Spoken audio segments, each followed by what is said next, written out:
Olá, pessoal! Bom, é com imenso prazer que hoje eu estou aqui na cidade de Ribeirão Preto com esse grande líder político, o prefeito Duarte Nogueira, que nos recebeu aqui mais uma vez, prefeito.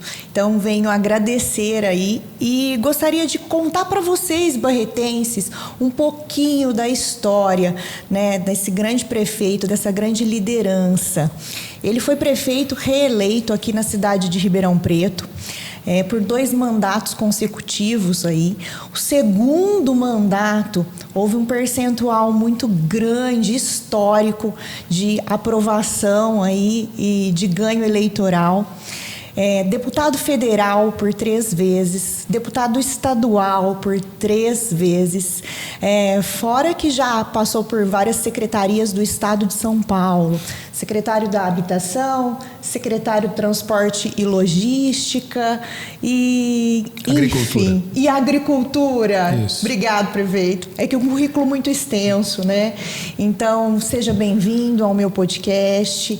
E vamos aí conversar um pouquinho sobre gestão pública, Fico honrada em tê-lo aqui e vamos iniciar. Aí eu gostaria que me contasse um pouquinho do seu histórico político, para que a população barretense pudesse conhecê-lo um pouquinho melhor. Bom, Tatiane Musetti, em primeiro lugar, muito obrigado pelo convite de participar do seu podcast. E ainda mais com um tema que me é muito vibrante, que é a questão da gestão pública. Na verdade, a minha trajetória na vida pública se iniciou um pouco mais no sentido da emoção do que na razão. O meu pai, que foi prefeito de Ribeirão Preto por 2 vezes, ia disputar uma eleição em 1990 para deputado federal. Ele faleceu em meados do ano, dia 4 de julho de 90, e após a sua morte, aquele conjunto de pessoas que o admiravam e que enxergavam nele um bom gestor e um bom político, se cercaram de mim e me induziram a aceitar a disputar o cargo no lugar do meu falecido pai.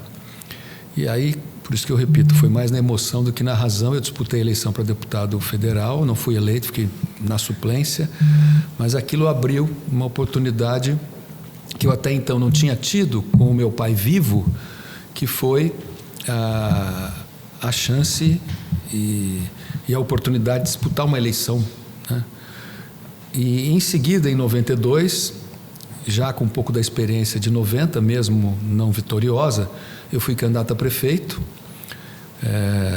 Fui para o segundo turno com o Antônio Palocci, e ele que já tinha sido vereador, era deputado estadual. Eu era simplesmente um jovem engenheiro agrônomo recém-formado, filho de um ex-prefeito muito querido. Disputamos o segundo turno e ele venceu por uma diferença muito pequena de 2%. E já em 94, aí sim, com mais visibilidade, com mais conhecido e com a experiência das eleições anteriores, eu fui eleito deputado estadual, o mais votado do meu partido naquele momento. O Mário Covas me convidou para ser secretário da Habitação, e eu fui secretário de Habitação entre os anos de 95 e 96, e depois teve toda essa sequência que você colocou, por 3 vezes como deputado estadual, 3 vezes federal, 2 vezes agora como prefeito, e ao final deste ano 2024, eu concluo 30 anos ininterruptos de vida pública, com esse fechamento desses 30 anos à frente da prefeitura da minha cidade. E eu digo isso porque ser prefeito da sua cidade, que é uma coisa que você aspira, Sim. É algo extremamente vibrante, extremamente desafiador. E o que eu posso dizer para você é que, uma vez eleito prefeito, a gente, antes de chegar nessa condição de generosidade dos nossos eleitores, a gente tem que se preparar para poder ter as informações necessárias para assumir o compromisso dentro de uma linha de propostas de entregas que você quer fazer ao longo dos seus 4 anos de mandato, que na verdade, resumidamente, é o seu programa de governo. se cercar das melhores pessoas em termos de conduta, preparo intelectual, experiência profissional, aptidão para a vida pública, porque ninguém vai para lugar nenhum sem equipe, e ter os dados da sua cidade bem acessíveis para que você possa formar um juízo decisório, que governar é escolher. E se você não tem as informações à sua disposição, isso pode levá-la a escolher de maneira inadequada. Então, ter as informações, ter os recursos humanos ao seu lado e, ao mesmo tempo, se preparar, uma vez eleita, para escolher do que for melhor para a sua população. Sim, isso mesmo. E nada como vir buscar essa experiência, né, que você possui aí. Bom, uma coincidência, tá, Duarte Nogueira? O meu pai, né, como eu já abordei, né, da outra vez que estivemos aqui, ele é do meio político. E o meu pai fez campanha para o seu pai, né, o Dr. Duarte Nogueira, quando ele foi candidato a deputado estadual. Então, a gente carrega aí uma trajetória política, uma história política, que veio, no meu caso, despertar agora, né? Acho que tudo acontece no momento certo. A gente precisa passar algumas vezes por algum preparo antes de estudo, né? De crescimento intelectual, porque a gestão pública não é simples. Muitas pessoas às vezes acham, não, é muito fácil fazer. É muito fácil desde que seja praticada a antiga politicagem, né?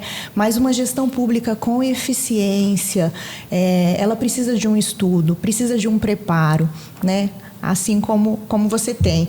E me conta um pouquinho do grande desafio. Nós temos aqui uma obra, né, que eu já tive o privilégio de ganhar, viu, pessoal, para os barretenses aí terem conhecimento, que é a Administração Pública, Desafios e Soluções. E aqui tem um grande roteiro aí, eu falo que aqui serve de espelho para os desafios da administração pública, né? Duarte Nogueira pegou a administração pública aqui de Ribeirão, num estado caótico, uma cidade aí totalmente desestruturada, devastada pela corrupção. Então, não se tinha dinheiro nem para pagar a folha de pagamento, né, dos servidores públicos. Se faltavam medicamentos. A cidade estava até, inclusive, sem o mínimo de zeladoria, né, com os canteiros, os matos, né, em um estado assim deplorável. Então, me conta um pouquinho como que foi esse grande desafio aqui na cidade de Ribeirão Preto. Bom, Tatiana, no começo, né, e o livro traz esse relato, ele conta todos os primeiros 4 anos do mandato anterior, desde o processo eleitoral, a vitória nas urnas, a constituição e a montagem do governo de transição, que foram os especialistas, acadêmicos, universitários, gestores públicos e pessoas que nos ajudaram a reunir as informações que eu lhe falava no início da nossa conversa. E depois relata tudo que nós enfrentamos desde o começo até o final do 4º ano, que foi 2020, o ano da pandemia e o ano da eleição. Sim. E conta a nossa reeleição. E aqui, logo no começo do livro, a gente encontrou uma cidade arrasada. Nós tínhamos que pagar 2,5 folhas de pagamento já na primeira semana do mês de janeiro, não tínhamos recursos para isso. Além disso, nós tínhamos uma dívida com os servidores de um acordo do Plano Collor de 278 milhões de reais, que eu tinha que pagar em 18 parcelas no primeiro ano e meio do meu mandato, e mais 334 milhões de reais de faturas emitidas contra a prefeitura, não pagas do ano de 2016 e 2015. Só a coleta de lixo a cidade devia 13 parcelas, quase 60, 70 milhões de reais. Nós renegociamos tudo isso, pedimos descontos aos nossos credores, dependendo do pagamento à vista ou em menores parcelas, e em 4 anos a gente quitou tudo. Hoje a cidade não deve nada, e nós temos em carteira hoje um investimento da ordem de R$1,5 bilhão de reais, e de Capag-C, que é um indicador da capacidade de pagamento que o Tesouro Nacional estabelece para os entes da Federação, municípios, estados e a própria União. Nós saímos de Capag C, ou seja, de mal pagador e insolvente, para Capag A+, ou seja, as nossas finanças, o nosso orçamento, as nossas despesas correntes e receitas correntes, a nossa dívida consolidada de longo prazo, todas elas totalmente equilibradas, e a cidade hoje tem um nome limpo para contrair novos investimentos. Você contou parte dos problemas que a gente enfrentou, Sim. Mas só de remédios, a nossa rede no primeiro mês que a gente assumiu, faltavam 70 diferentes tipos de remédios na nossa rede, remédios de uso continuado para hipertensão, para diabetes, entre outros casos, e foi, num primeiro momento, um caos, né? Então a gente teve que ter muita calma, firmeza, porque você primeiro precisa ancorar para depois você entregar e flexibilizar, e assim foi o primeiro mandato, tanto é que agora no segundo mandato a gente está fazendo um grande volume de investimentos, não só na parte de infraestrutura, de mobilidade urbana, trocamos toda a nossa frota de ônibus por ônibus Sim. com ar-condicionado, Vi Wi-Fi hoje, grátis, inclusive. carregador de celular, motorização Euro 6 menos poluente, portanto com mais sustentabilidade em relação às mudanças climáticas. Já inaugurei 18 escolas, até o final do ano serão mais 725, mais de 6 mil vagas abertas na rede, principalmente a educação infantil, as creches a gente zerou. Na parte da saúde, nós inauguramos 2 novas UPAs, reformamos dezenas de unidades de saúde, inauguramos mais 3 unidades básicas, ampliamos muitas outras e fizemos o maior AME do estado de São Paulo, que é um ambulatório médico de especialidades, que atende de 26 diferentes especialidades médicas e não médicas, com recursos 100% do município. E depois o governo do estado fez um chamamento para que a organização social pudesse assumir.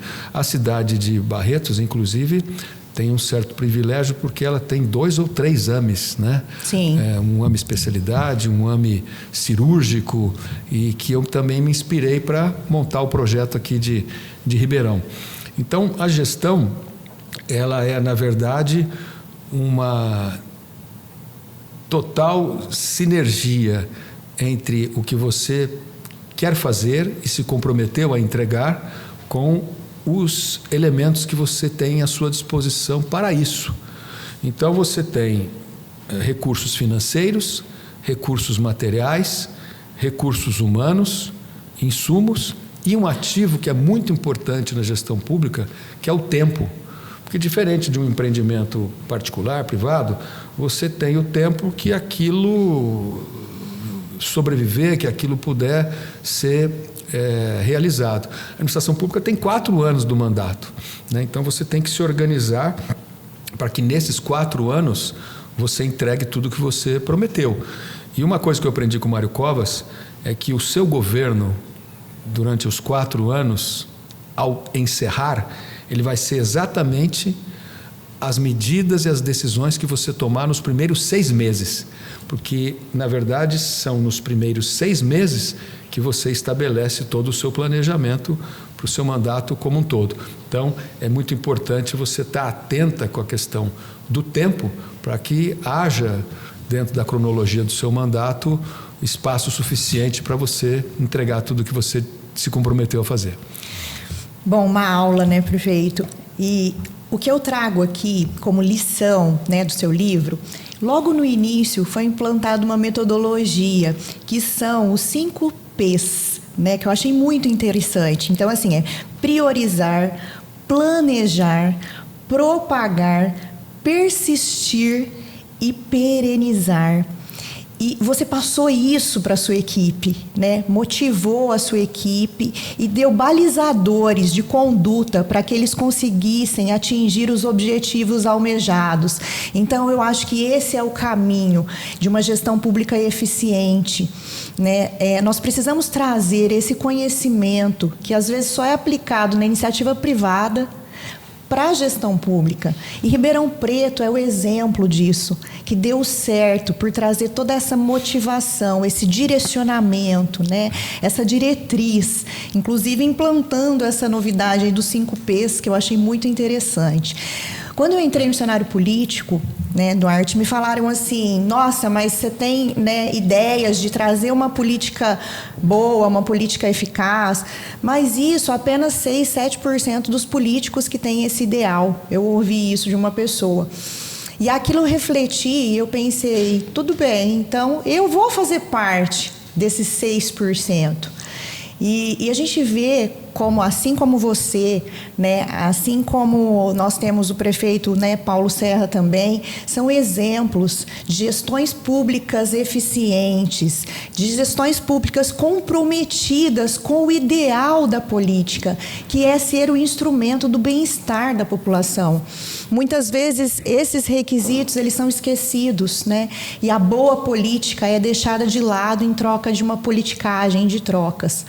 Então, parabéns e sigo muito, né, o seu exemplo e eu quero mostrar isso para a população de Barretos, que é importante uma gestão pública eficaz, eficiente, né, com embasamento para que nós possamos realmente desenvolver a cidade de Barretos. Agora vamos trazer um pouquinho para o nosso PSDB, né? O Duarte Nogueira é uma liderança do PSDB, é o presidente estadual aí da Federação Cidadania PSDB. E me conta um pouquinho dessa trajetória e dessa representatividade, né, que você tem dentro do PSDB. Bom, eu milito no partido, esse ano 2024 completou 25 anos. Quem me trouxe para o PSDB foi o governador Mário Covas, de quem eu fui secretário de Habitação, de quem depois eu fui vice-líder do governo. E em 2019, melhor, em 1999, há 25 anos atrás, o vice-governador Geraldo Alckmin veio até aqui em Ribeirão Preto para abonar a minha ficha e foi quando eu ingressei no PSDB. De lá para cá, eu fiz os meus mandatos e cheguei a liderar o PSDB na Câmara Federal no ano de 2011, como líder do maior partido de oposição na época, e também fui presidente estadual do PSDB entre os anos 2013 e 2015. E em 2014 foi quando a gente teve o maior e melhor desempenho da história do partido aqui no nosso estado. Nós elegemos o governador Alckmin em primeiro turno, elegemos o Serra numa disputa muito acirrada, porque nós tínhamos que enfrentar um senador de 24 anos de mandato, que era o Eduardo Suplicy, e fizemos uma bancada de 14 deputados federais e 22 deputados estaduais, e fizemos um bom governo na sequência, do qual eu tive a oportunidade depois de ser secretário de Logística e Transportes. Então, na gestão pública, tem algumas adoções de condutas que podem ser alguns segredinhos que ajudem a facilitar o seu desempenho. Sempre tenha foco, né? Nunca perca o foco. Então, o mundo hoje, não é só o Brasil, o mundo hoje precisa de duas coisas: formar novos líderes, mulheres e homens preparados para estar à frente de todas as instituições privadas e principalmente as públicas, com boa formação técnica, com inteligência emocional para não se deixar abalar as pressões que são muitas em todos os dias do seu mandato, e pessoas que tenham conteúdo moral, valores, princípios e ética no seu dia a dia para que as suas decisões possam ser justas. O Aristóteles, que é o grande pensador grego, dizia da política, resumidamente, que é a arte e a ciência na busca do bem comum. É arte porque, na verdade, algumas pessoas conseguem desenvolver certas aptidões mais acentuadas do que outras sobre a habilidade de se relacionar com pessoas. E a vida pública, a gestão pública, é tomar decisões, às vezes difíceis, mas dentro daquele interesse do bem comum. E nem são todos as pessoas que às vezes compreendem as decisões que você tem que tomar. Então aí vem a arte decisória da política. E a ciência, porque envolve o conhecimento técnico, a parte de controle de contas, o equilíbrio fiscal, as regras da Constituição, as leis ordinárias, as regras da lei orgânica do município, a lei das diretrizes orçamentárias da cidade, a lei orçamentária e tudo mais que tem que estar dentro desse conhecimento técnico para que o gestor possa tomar corretas decisões. E os 5 P's, na verdade, é uma escadinha que a gente estabeleceu como critério para atingir o melhor para a nossa administração. Então, o primeiro P é priorizar, porque não dá para fazer tudo de uma vez, você tem que escolher o que tem que ser feito primeiro, para depois ir fazendo o que você não pôde fazer no primeiro instante. O segundo P é planejar. Você tem que ter a melhor equação entre custo-benefício, entre dinheiro, recursos humanos, tempo, insumos, etc., para poder fazer o máximo com o que está à sua disposição. O terceiro P é propagar. O prefeito da cidade, ele tem que ser o Silvio Santos do município. Ele tem que estar todo o tempo comunicando, dizendo o que ele pretende fazer, o que ele está fazendo e o que ele pode ainda receber de informações da população para fazer melhor o que ele já está fazendo. Então, ele tem que estar em pleno momento de comunicação todos os instantes. O quarto P é a resiliência, né, que é a persistir, perseverar. Você não deve esmorecer quando qualquer obstáculo surgir à sua frente. E serão inúmeros obstáculos que vão surgir à sua frente, contradições, pessoas que se beneficiam com o atual estado das coisas, mas que aquele benefício não gera benefício qualificado e amplo para a maioria das pessoas. Então você tem que enfrentar corporativismos, certas indiferenças, certas contradições. E isso faz parte dessa resiliência para você. Encontrando um obstáculo, superá-lo. O Aristóteles, que eu citei há poucos instantes atrás, ele dizia que o obstáculo é o meu caminho. Ou seja, onde tiver obstáculo, é por ali que eu vou atravessar. Está certo, então, está no caminho certo. E o quinto P, né, que é o perenizar. Houve uma repactuação social em cima de uma discussão que foi de interesse da coletividade. E a população entendeu que aquilo é melhor para ela, não deixa só no campo da parte decisória, mas legaliza, normatiza, bota na lei orgânica para quem vier depois, se tiver uma visão diferente ou por capricho, não desmonte aquilo que a população conquistou, porque está dentro de uma regra que dificilmente vai poder ser modificada. Exatamente isso. Como é admirável e traz esperança para a população ver que esse é o tipo de política certa e que essa política existe e ela é possível, né? O senhor falou de princípios, valores, né? E isso eu trago muito forte dentro de mim. Eu venho de uma família muito tradicional de Barretos, né? E a gente tem princípios e valores muito fortes de honestidade, de integridade, de honradez. E muitas pessoas, às vezes, quando eu entrei no cenário político, falavam, não, mas isso daí é totalmente incompatível com a política. Eu falo, gente, não é incompatível. A política e a ética, elas precisam ser aliadas e elas se complementam. Senão, realmente se perde a essência da política, né? A política sem um balizador ético, prefeito, a gente não consegue chegar nessa eficiência que o senhor chegou aqui na cidade de Ribeirão Preto, né? A gente tem que fazer, Tatiane, as coisas de uma maneira diferente para chegar em melhores resultados. Você nunca vai atingir um resultado positivo, alvissareiro, fazendo as coisas sempre do jeito que elas foram feitas. Sim. O bom gestor, o bom administrador é aquele que está disponível para enfrentar adversidades, dificuldades e fazer reformas, né? Porque é muito comum as pessoas se acomodarem dentro de um conservadorismo e dizer muitas vezes, isso aí sempre foi feito assim, eu vou continuar fazendo. Só Sim. que você não vai conseguir atender a população que confiou a você o voto, né, e a escolheu, se você atuar sem ousar, sem ir além, né, do que até então já tinha sido feito. Então, eu acho que o importante é não só esse comportamento, mas na prática, né? Você só vai reconquistar a credibilidade da população do Brasil, do mundo inteiro, que está desapontada Sim. com a política, porque os políticos prometem, ganham a eleição e depois não entregam o que se dispuseram a fazer.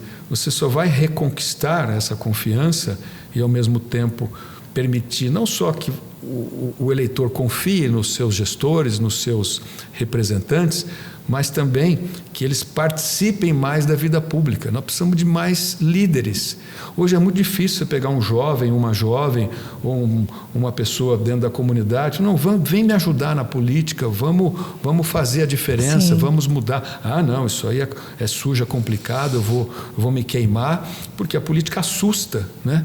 Ela assusta porque ela acaba afastando por uma série de problemas que são ocasionados por pessoas mal intencionadas, inescrupulosas, mas que utilizaram da boa-fé dos eleitores para chegar onde chegaram e não cumpriram com a obrigação de ser uma pessoa justa, uma pessoa correta, uma pessoa que de fato esteja ali para servir aqueles que ele disse que iria servir. E aí vem o desapontamento. Então, aqui em Ribeirão, o nosso esforço foi todos os instantes para a gente não se deixar levar. Você imagina, quando você faz uma campanha política, existe sempre um enfrentamento, a oposição, a discordância dos seus adversários.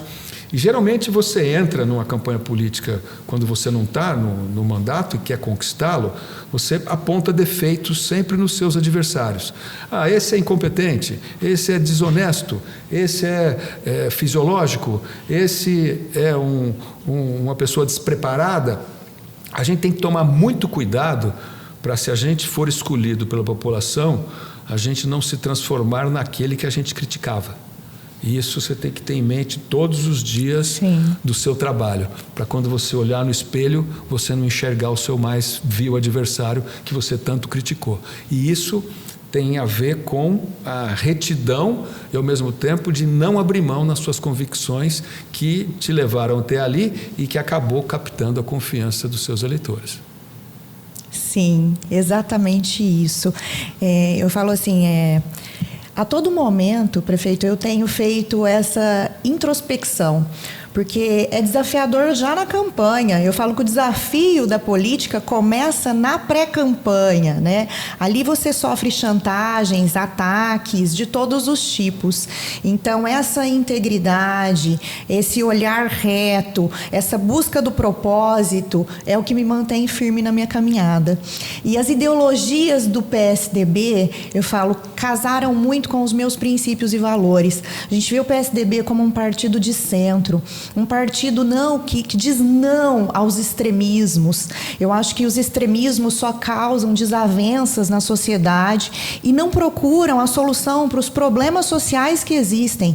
Então, as ideologias, as bandeiras do PSDB são algo muito sólido, são algo que realmente buscam a união, e esse é o caminho para um futuro de desenvolvimento, né, do nosso município, do nosso estado e do nosso país. Então, vamos trazer um pouquinho agora para o cenário municipal. Como que o senhor vê as eleições municipais da cidade de Barretos? O que o senhor espera aí da pré-candidata a prefeita, né, pela Federação PSDB Cidadania, na cidade de Barretos?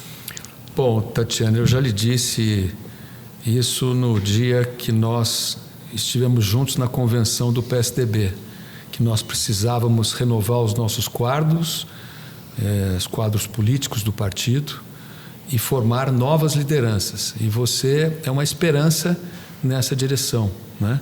Para que nós possamos ter alguém que tenha as duas coisas que o Aristóteles disse que da boa política, a arte e a ciência, né? E que você vai desenvolver ainda mais no dia a dia, não só da pré-campanha, depois da campanha e, uma vez vitoriosa, na própria gestão, se cercando de pessoas qualificadas, com aptidão pública e com capacidade de entregar os resultados que você as solicitar. Eu falo sempre, quando eu tenho reunião de secretariado aqui, que todas as minhas secretárias, os meus secretários são muito melhores do que eu. A única habilidade que eu tive foi de procurar escolhê-los dentro daqueles que estavam à minha disposição, e por eles serem pessoas tão enérgicas e vibrantes, às vezes tentar conciliar para um não brigar com o outro, de tanta vontade que eles têm de fazer, né? E aí que vem esse resultado, né? Do trabalho da boa equipe, que acaba entregando. E você falou uma coisa muito importante: nos extremos, há simplesmente hoje uma luta identitária e os extremos, eles não entregam resultados, porque eles não discutem o cerne, que é o que vai melhorar a vida das pessoas, e simplesmente há um ataque de um contra o outro, apontando defeitos e apontando problemas comportamentais em relação entre um e entre o outro. Então, às vezes eu lembro que o extremismo não entrega, o extremismo simplesmente esfrega um adversário contra o outro. O que nós precisamos é sair, né, buscar caminhar mais ao centro. Eu acho que a minha posição hoje é uma posição bastante clara nessa questão de um centro democrático levemente à direita, em função do meu pensamento econômico mais liberal, mais autônomo, né? E eu acredito que você ter posições reformadoras e modernizadoras te levam mais para um campo do centro, né? E sempre com diálogo, né? Você tem que dialogar mesmo com aqueles que pensam diferentes de você. Quando a gente usa as redes sociais, eu costumo dizer que os nossos haters, porque você posta lá, bom dia, aí o cara lá posta, bom dia por quê? Aí, além de não dizer bom dia, ele ainda te xinga, né? Porque é alguém que não está dentro de uma tranquilidade interior para conviver dentro de uma comunidade. Mas os haters, que são esses que os odiosos, né? Eles me ajudam muito, porque eu pego e faço do limão uma limonada. Se eles apontam alguma coisa que às vezes eu acho que tem a ver, eu vou lá e verifico se pode ser melhorado ou corrigido. E não tomar aquilo como uma agressão que tira a sua tranquilidade interior e que vai comprometer o seu dia a dia depois e as suas decisões. A gente não pode achar que nós vamos impedir que a tecnologia, a modernidade, as redes sociais simplesmente deixem de existir, ou que a partir da noite para o dia elas serão civilizadas e o mundo será mais feliz. Não, aquilo é exatamente a contradição e as opiniões divergentes que existem dentro de uma cidade. O que a gente precisa tão somente é procurar uma conciliação dentro de opiniões diferentes para escolher o que for melhor daquilo que houve naquele diálogo, aquela liberdade de expressão, e trabalhar em favor do que for positivo para que ele possa resultar em entregas para a nossa cidade.